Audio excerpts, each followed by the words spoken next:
who was Jesus? Jesus, he was God's son. He was literally God in the flesh. In John chapter 1, it talks about how the Word, in the beginning there was the Word, and the Word was with God, and the Word was God. And then later on in chapter 1, verse 14, it talks about how the Word became flesh and made his dwelling among us. We have seen his glory, the glory of the one and only Son, who came from the Father, full of grace and truth.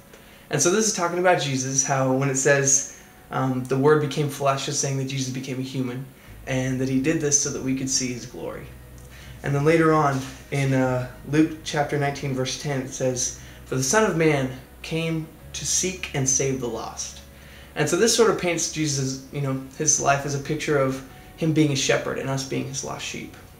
And then later on in Mark 2:17, it says, "It is not the healthy who need a doctor, but the sick. I have come not to call the righteous, but the sinners." And so this is Jesus. He's talking to a Pharisee. He's sort of letting him know his purpose. And he's saying that he didn't come to earth to chill out with all the people who think they're righteous, but the people who know they're sinners. And he came to save those people by dying on the cross for them.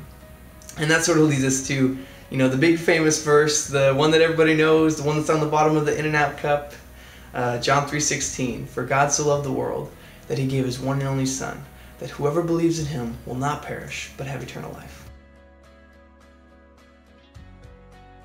How does somebody enter a relationship with Jesus?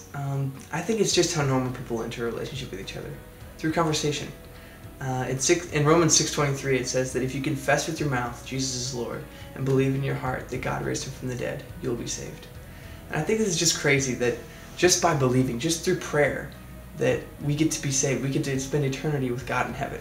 I think it's just crazy. And it's cool because a couple weeks ago I got to share this with a friend of mine at work.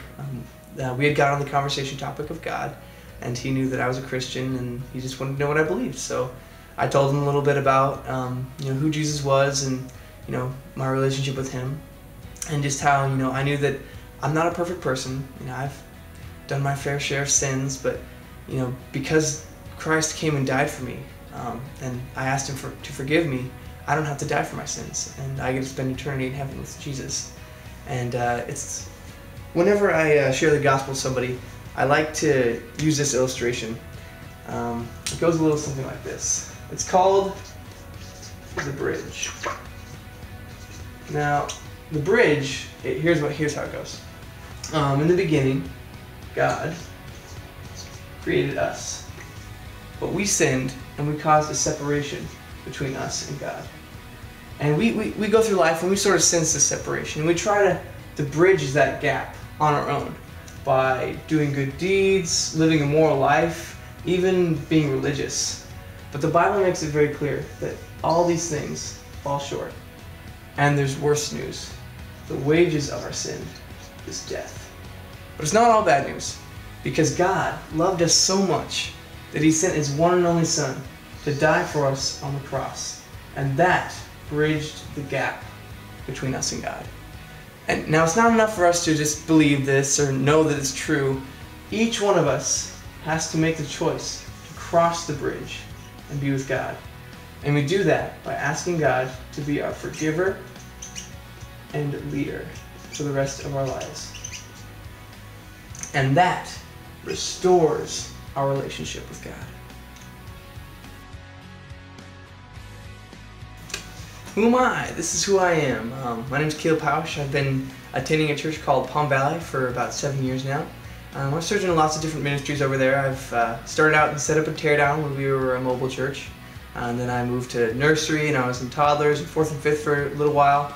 But the last 2 years I've been in the junior high area, and that's where I really found that's where I like to serve. That's my passion. And in there I am a youth mentor, and I lead the games on Saturday nights. And I'm also working towards sharing my first sermon in April. So I'm looking forward to that, very excited. And I'm just very blessed to be at where I'm at right now. Just being at a church that allows me to serve in the place where I feel like I'm making the most difference. And I'm transferring to GCU in the fall, getting my degree in Christian Studies with emphasis on youth ministry, because I want to be a youth pastor. And so yeah, I'm just really excited, and I'm looking forward to what God has in store for me.